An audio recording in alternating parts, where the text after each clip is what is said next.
शुक्रवार सुबह 10 बजे तक के लिए आज के दिन यानी कि स्थगित कर दी गई है। तो वहीं विधानसभा से बाहर निकलने के बाद सीएम मनोहर लाल ने प्रेस कॉन्फ्रेंस की और कई मसलों को लेकर पत्रकारों से बातचीत भी की। देख रहे हैं सभी डीसी के साथ संपर्क किया हुआ, डिप्टी कमिश्नर सब ने उनके घरों से संपर्क बना लिया है हर परिवार के साथ, और जो आ गए हैं कुशल तो ठीक है, जो भी नहीं भी पहुंचे हैं तो परिवार के लोगों को सांत्वना दे रहे हैं और उनकी सारी जानकारी उनको मिनट की बताई जा रही है। और हमने यहाँ चंडीगढ़ में भी हमारा जो फॉरेन कोऑपरेशन डिपार्टमेंट है उन्होंने भी अपना एक यानी ईमेल एड्रेस और व्हाट्सएप नंबर ये सब दिया है। यहाँ भी बहुत सी जानकारियाँ आती हैं, वो भी हम सारी उनको पास ऑन करते हैं। देखिए, चूँकि एनजीटी ने जो नोटिस निकाला है उसमें अलग अलग से कोई वाहनों की उसमें चर्चा नहीं की गई है। उसमें तो सीधा सीधा ही क्या है कि 10 साल के जो डीजल के वाहन है और 15 साल पुराने जो पेट्रोल के वाहन है उन सबको ही उसमें श्रेणी में रखा है। लेकिन हमने पिछली बार भी ट्रैक्टर्स को इसमें छूट दी थी और अभी भी हमारा मत ये है कि हम उस छूट को बढ़ाएंगे और उसमें से रास्ता क्या निकल सकता है केंद्र सरकार के साथ हम मिल करके कोई ना कोई रास्ता उसका जरूर निकालेंगे। पिछली बार के विषय को हमने थोड़ा लाइटली लिया था, लेकिन अब अगर ये जानकारियां नहीं देंगे तो निश्चित रूप से हमारे पार्लियामेंट्री अफेयर मिनिस्टर की तरफ से हम जो है आप क्या प्रस्ताव लाएंगे, क्या प्रिविलेज मोशन, हाँ वो लेकर के आएंगे, इसकी जानकारी या तो दो। और इस प्रकार से कोई भी विषय सदन में कह करके और उठ करके उसका कोई गैर जिम्मेदाराना तरीके से कोई सदस्य व्यवहार करेगा तो मुझे लगता है कि सदन के जो माननीय अध्यक्ष को जरूर उस पर कार्रवाई करनी चाहिए। नहीं, 1,80,000 की बात कभी हमने नहीं कही। ये कांग्रेस से समय ही इसको 2 लाख किया गया था, लेकिन 2 लाख से ऊपर के भी बहुत लोग पेंशन ले रहे हैं। अभी उनको कोई बात हमने कही नहीं है, बल्कि हमने तो परिवार पहचान पत्र के माध्यम से ऐसे परिवारों की पहचान की है कि जिनको पेंशन जो लेने आए नहीं या उन्होंने फार्म नहीं भरे और या उनको कोई कठिनाई आई होगी, जो पेंशन नहीं ले पा रहे हैं, ऐसे 22,000 परिवारों को हमने छांट लिया है। उन 22,000 परिवारों का हमने फील्ड के अंदर सर्वे कराने के लिए भेज दिया और मुझे लगता है इस महीने के अंदर वो सूची आ जाएगी। उन सब 22,000 परिवारों को भी पेंशन हम देंगे। इसलिए जो हकदार है उनको सबको पेंशन मिलेगी और जो हकदार नहीं है, बहुत ऐसे लोग हैं लालच में आकर के गलत जानकारियां दे करके पेंशन लेते हैं, उनको नहीं लेनी चाहिए। इतना ही। बजट सत्र के दूसरे दिन सदन में महम के विधायक बलराज कुंडू ने किसानों को मुआवजे राशि देने का मुद्दा उठाया है। वहीं बलराज कुंडू ने कहा कि किसानों को मुआवजा नहीं मिला है, जिस पर जवाब देते हुए डिप्टी सीएम दुष्यंत चौटाला ने कहा कि ऐसा नहीं है कि उनको मुआवजा नहीं दिया गया है। आपको बता दें कि लगभग 61.9 करोड़ रुपए प्रदेश में दिए जा चुके हैं। वहीं 14,160 किसानों को 16 गांव में राशि मिली है। साथ ही उन्होंने कहा कि 2,500 किसानों के अकाउंट में पैसे भेजे जा चुके हैं। बलराज कुंडू ने सदन में उठाया किसानों का मुद्दा। उन्होंने कहा कि किसानों को मुआवजा नहीं मिला है, जिस पर जवाब देते हुए डिप्टी सीएम दुष्यंत चौटाला ने कहा कि ऐसा नहीं है कि किसानों को मुआवजा नहीं मिला है। लगभग 61.9 करोड़ रुपए प्रदेश में दिए जा चुके हैं किसानों को। वहीं 14,160 किसानों को 16 गांव में राशि भी दी जा चुकी है। साथ ही दुष्यंत चौटाला ने कहा कि 2,500 किसानों के अकाउंट में पैसे भी भेजे जा चुके हैं। बजट सत्र के दूसरे दिन सदन में महम के विधायक बलराज कुंडू ने किसानों को मुआवजे राशि देने का मुद्दा उठाया। वहीं विधानसभा के दूसरे दिन ही कार्यवाही के दौरान कांग्रेस विधायक रघुवीर सिंह कादियान ने हरियाणा सरकार पर एक के बाद एक कई हमले किए। आपको बता दें कि कादियान ने एचपीएससी भर्ती घोटाले पर सरकार पर पैसे लेने के आरोप लगाए। तो वहीं कादियान ने कहा कि सरकार अपने मुंह मियां मिट्ठू कर रही है। विधानसभा की कार्यवाही का कल दूसरा दिन था। विधानसभा में विपक्ष ने भरी हुंकार। एक पक्ष की पूरे तरीके से वर्णन किया गया है, एक पक्ष को टिटे थी, अपने मुंह मियां मिट्टी एक्सप्लेन किया है, ये न्यू ये वो ये फलाना, ये ठीक है। लेकिन होना ये चाहिए था कि हमको पता है कि ये कहां लिखा जाता है। हम ये भी जानते हैं कि भाई ये मंत्रिमंडल स्वीकार करता है और गवर्नर साहब की पकड़ा दिया जाए। तो होना भी चाहिए था कि इसमें अगर हम एक पक्ष दूसरे पक्ष को बिल्कुल ब्लैकआउट कर देंगे तो ऑनरेबल स्पीकर सर फिर अपने मतलब हम अपनी प्रशंसा करते करते अगर कमियां छिप गई तो ये हरियाणा प्रदेश के लोगों के हित में है नहीं। ये बात, ये कोई मामूली डॉक्यूमेंट नहीं है, ये गवर्नर का एड्रेस है, अभिभाषण है, ये विजनरी डॉक्यूमेंट है, ये दर्पण है सरकार का। इसमें दशा और दिशा जो है वो दर्शाई जाती है। वो स्पीकर सर, दशा दिशा के बारे में आप भी चिंतित हैं, मैं भी चिंतित हूं, प्रदेश की जनता भी चिंतित है। इसमें गवर्नर साहब भी सुबह उठते होंगे, अखबार पढ़ते होंगे, सोशल मीडिया भी देखते होंगे, उनके डेपुटेशन भी उनसे मिलते हैं। कोई नौकरियों में पैसे के ले रहा है, कोई मर्डर हो रहे हैं, कोई अपने हकों के लिए मिल रहा है, वो बात भी करते होंगे, आप भी मिलते हो। उनको भी, गवर्नर साहब को भी पता है कि हरियाणा प्रदेश के जो विजुअल हैं, जो हालात हैं, वो ठीक तरह के नहीं है। उसमें चिंता की लकीरें हैं, और वो चिंता की लकीरें इसमें ना दिखाई दें तो फिर स्पीकर साहब, ये लगता नहीं है कि यह अभिभाषण है।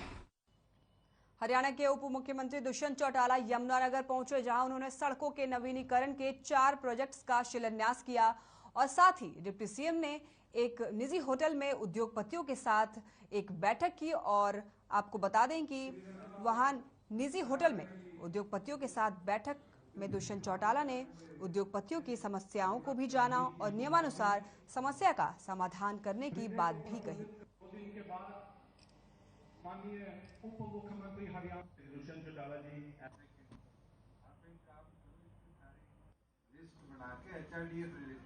इंफ्रास्ट्रक्चर डेवलपमेंट की बात है। हमने पूरे प्रदेश भर में इंफ्रास्ट्रक्चर को प्राथमिकता दी है। इंफ्रास्ट्रक्चर ही है जो इंडस्ट्री को लेकर आता है। आज 4 सड़कों का शिलान्यास यहाँ हुआ, उसके साथ साथ रिव्यू के अंदर भी लगभग 38 सड़कों को बाय सितंबर 2022 इस साल के सितंबर तक कंप्लीट कराने के आदेश दिए गए कि मॉनसून से पहले उनको टेकअप कर लिया जाए कि मॉनसून में उनको और दुरुस्त हालत में ला दें। हरियाणा विद्यालय शिक्षा बोर्ड की ओर से कोरोना महामारी के 2 साल के बीत जाने के बाद अब 10वीं और 12वीं की परीक्षाएं पूरे तरह से ऑफलाइन तरीके से आयोजित की जाएगी, जिसको लेकर हरियाणा विद्यालय शिक्षा बोर्ड ने 10वीं और 12वीं की परीक्षाओं की तारीख घोषित कर दी है और इसके साथ ही परीक्षाओं की डेट शीट भी जारी कर दी गई है। और इन परीक्षाओं की अब की बार कोविड का कोई भी प्रभाव नजर आता नहीं दिख रहा है।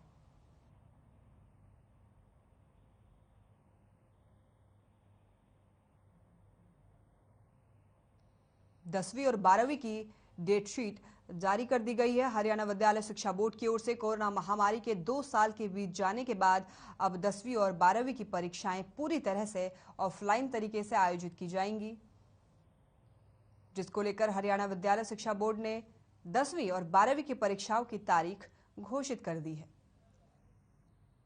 और इन परीक्षाओं में अब की बार कोविड का कोई भी प्रभाव नजर आता नहीं दिख रहा है।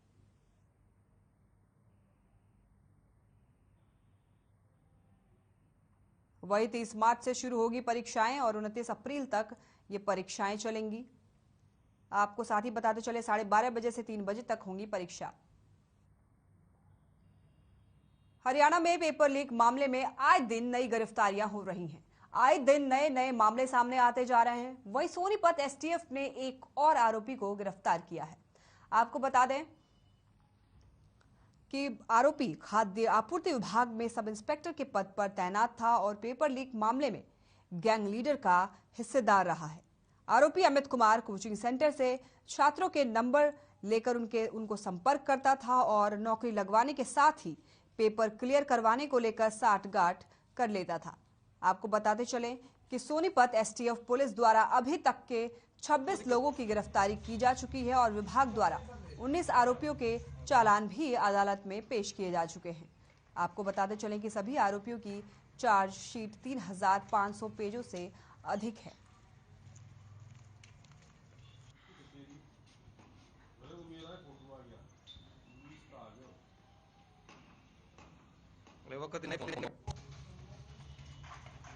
कोई बात नहीं, कोई दिक्कत।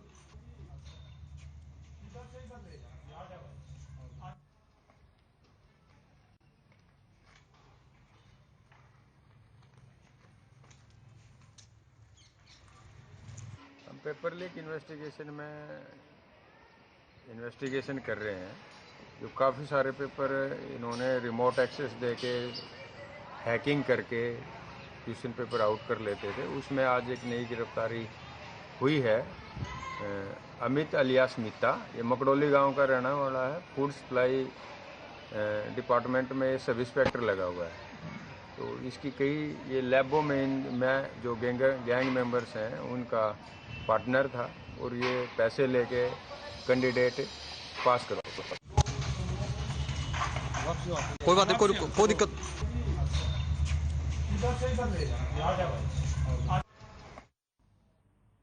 सोनीपत के कुंडली में मुख्यमंत्री अंत्योदय परिवार उत्थान मेला आयोजित किया गया। इस दौरान एसडीएम शशि वसुंधरा ने मेले का निरीक्षण किया और मेले में शामिल विभिन्न विभागों के अधिकारियों को निर्देश दिए और उन्होंने कहा कि सभी पात्र परिवार जो मेले में आए हैं उनको लाभ जरूर मिले। और इस मेले में 119 पात्र लोगों को निमंत्रण देकर बुलाया गया था, जिससे सरकार की कल्याणकारी नीतियों को उनका लाभ मिल सके।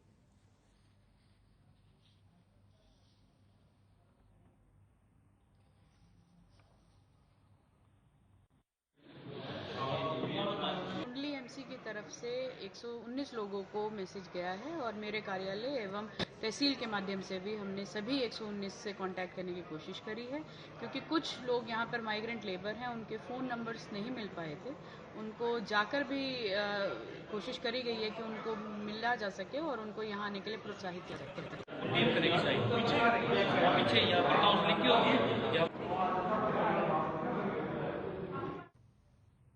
जींद में एक बार फिर से किसानों ने सरकार के खिलाफ लामबंद होने की ठान ली है। दरअसल किसानों की खटखट टोल कमेटी ने मुआवजे के मसले को लेकर प्रेस कॉन्फ्रेंस की और उन्होंने प्रेस कॉन्फ्रेंस में कहा कि अगर 8 मार्च तक किसानों को मुआवजा नहीं मिला तो 9 मार्च से टोल को बंद कर दिया जाएगा और टोल को फ्री करवा दिया जाएगा। वहीं खटखट टोल कमेटी ने मीटिंग कर सरकार और प्रशासन को चेतावनी भी दी है। वहीं किसान नेता रघुवीर पहलवान ने बताया कि एक दिन पहले मुआवजे को लेकर डीसी को ज्ञापन सौंपा गया है। और आपको साथ ही बता दें, इसके बावजूद इसके अगर मुआवजा नहीं मिला तो फिर से आंदोलन शुरू किया जाएगा, ऐसा किसानों ने अपना रोष जताते हुए कहा। कोई प्रूफ दे सरकार या अधिकारी कि मुआवजा हमारा फाइनल। किसानों ने सरकार को चेतावनी दी है। 1000 भी आए हैं, ये सरकार की जिम्मेवारी। जींद जिले में एक बार फिर से किसानों ने सरकार के खिलाफ लामबंद होने की ठान ली है। हमारे किसानों के पास कोई समय नहीं, हमारी तो मांग सीधी मुआवजे की है, तरीका सरकार बनाओ, ये तैयारी करनी शुरू कर। टीवी स्क्रीन पे आप देख सकते हैं किसानों की खटखट टोल कमेटी ने मुआवजे के मसले को लेकर प्रेस कॉन्फ्रेंस की है और उन्होंने कहा है कि अगर 8 मार्च तक किसानों को मुआवजा नहीं मिला तो 9 मार्च से टोल को बंद कर दिया जाएगा। पलवल पातली गेट के चैनल स्कूल के पास बीती रात एक घर में एलपीजी से आग लग गई, जिससे घर में रखा हुआ काफी सामान जलकर राख हो गया। वहीं घर में सो रहे 2 बच्चे और महिलाओं को समय रहते घर से बाहर निकाल लिया गया। वहीं शोरगुल होने पर पड़ोसियों ने हिम्मत करके जलते हुए गैस सिलेंडर को भी घर से बाहर निकाल फेंका, जिससे कि महिला और दोनों बच्चे बच गए।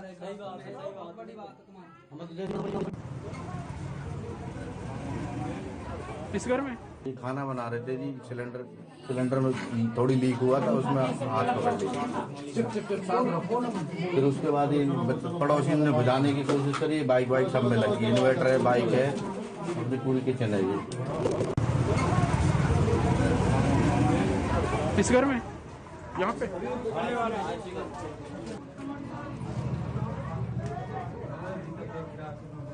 इधर आप देख लेंगे, वीडियो बना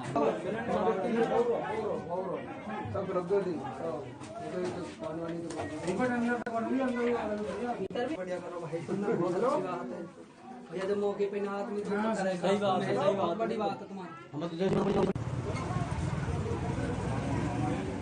इस घर में यहाँ पे। पलवल की होडल पुलिस टीम ने गौ रक्षा दल की मदद से 4 दर्जन गोवंश को सुरक्षित बचाया है। आपको बता दें कि ये गोवंश यूपी से मेवात तस्करी के लिए लाए जा रहे थे। फिलहाल सभी गायों को संगेल की गौशाला में सुरक्षित पहुंचा दिया गया है और पुलिस ने गौ तस्करी में शामिल दोनों वाहनों को पुलिस ने अपने कब्जे में ले लिया है और तस्करों के खिलाफ मामला दर्ज कर छानबीन शुरू कर दी है।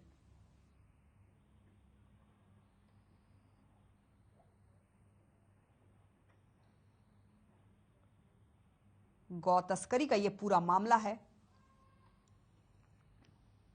होडल पुलिस टीम ने गौ रक्षा दल की मदद से 4 दर्जन गोवंश को सुरक्षित बचाया।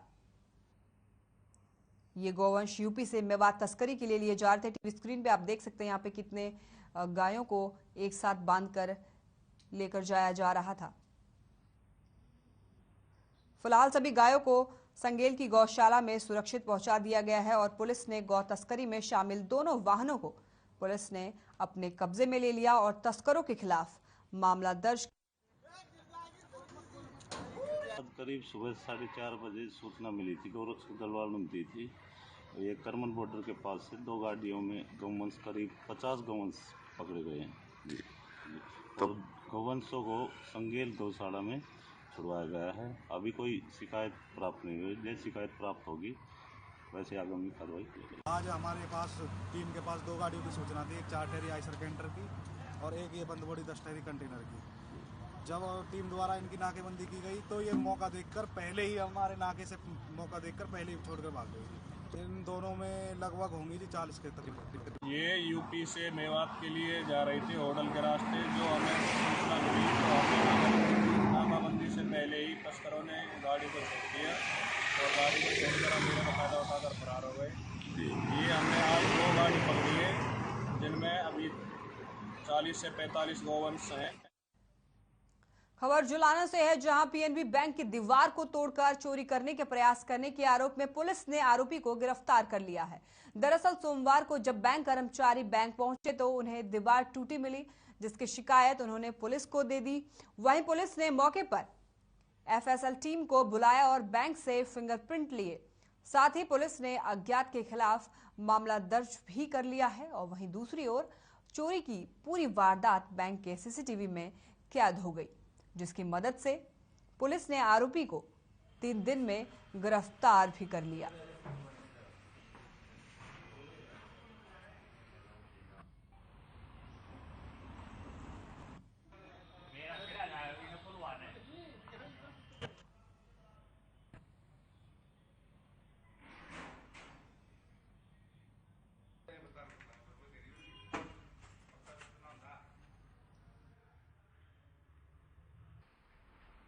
पीएनबी बैंक से हमारे को सूचना मिली थी कि उसमें चोरी की जाने की कोशिश की गई है। उसकी जो पीछे की दीवार है, जो एक उसमें गोदाम की दीवार लगती है, वहाँ से उसके साथ छेड़खानी की गई है। तो अभी तक कोई भी सामान चोरी होना तो नहीं बताया, लेकिन जो कोशिश की है उसके संबंध में हमारे को दरखास्त मिली है और उसमें नियमानुसार कार्रवाई की जाएगी।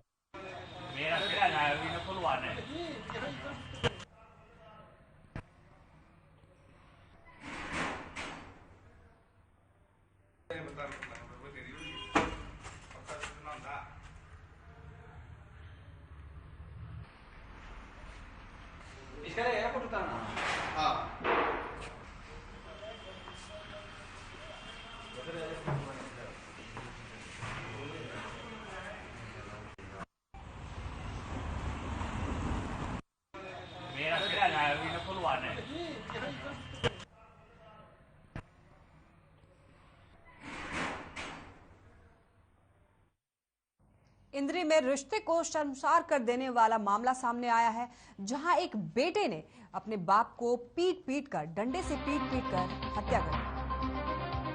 और इसी के साथ आपको बता दें हिसार से ये बड़ी खबर। इसी बीच आपको बता दें हिसार से ये बड़ी खबर, टैंकर से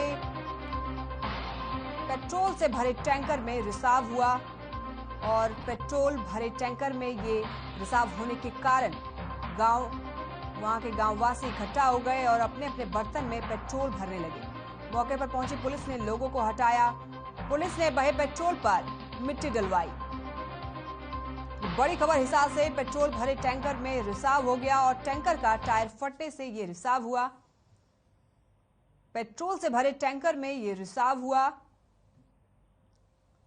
जिसके कारण वहां पर लोगों की भीड़ जम गई और लोग अपने अपने बर्तन लेकर इकट्ठा हो गए और कुछ लोग जो मोटरसाइकिल पर सवार थे वो अपने अपने मोटरसाइकिल के टंकी भरने लगे।